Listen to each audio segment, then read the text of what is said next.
फडणवीस साहेब यामध्ये खूप इंटरेस्टेड आहेत. खूप इंटरेस्टेड आहेत की मुंबईमधलं ट्रान्सपोर्ट कसं व्यवस्थित चालू आणि पर्टिक्युलरली बीएसटी बंद करा असा बीएमसी महानगरपालिकेशिवाय हे होईल का? आता महापालिकेच्या जोपर्यंत निवडणुका लागत नाही होत, निवडणुका लागतील, कमिटी आल्यानंतर लोकप्रतिनिधींना खूप अधिकार असतात.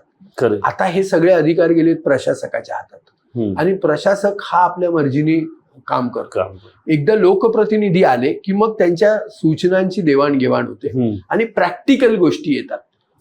कारण त्यांचा जनतेशी थेट संबंध असतो. मुंबई महापालिकेच्या नियमांमध्ये खूप ताकद आहे. ते काही काय करू शकतात, परंतु त्याचा गाढा अभ्यास असलेले लोकप्रतिनिधी पण तिथे जाणं गरजेचं असतं, ज्यांनी याचा अभ्यास केलेला आहे, ज्यांना व्हिजन आहे.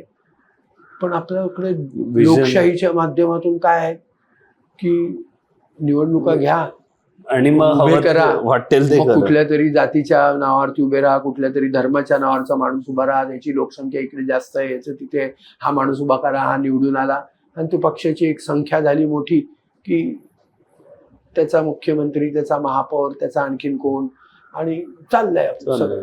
पण त्याचे एक्सपर्टीज ज्यांनी असायला पाहिजे.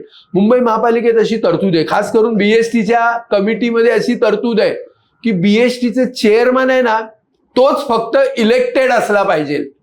बाकीचे सगळे कमिटी मेंबर, एकूण 16 कमिटी मेंबर असतात चेअरमन सोडून, हे 16च्या 16 हे अपॉइंटेड असले, नॉमिनेटेड असले तरीही चालतील.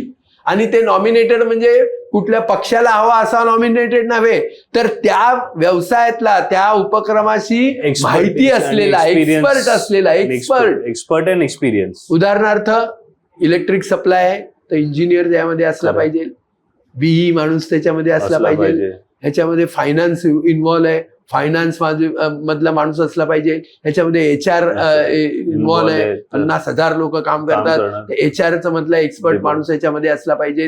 ह्याच्यामध्ये माणसं काम करतात तर एखादा कामगार क्षेत्रात काम करणारा माणूस ह्याच्यामध्ये असला पाहिजे.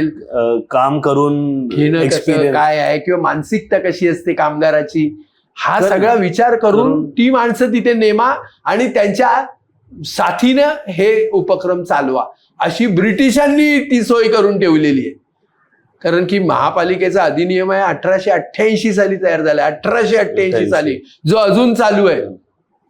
1888 सालचा नियम जवळजवळ 150 वर्ष होत आली तरी तो कायदा चालू आहे. कारण काय, तो कायदा इतका छान बनवला होता की त्याच्यात अमेंडमेंट करण्याची फारशी जरुरी भासली.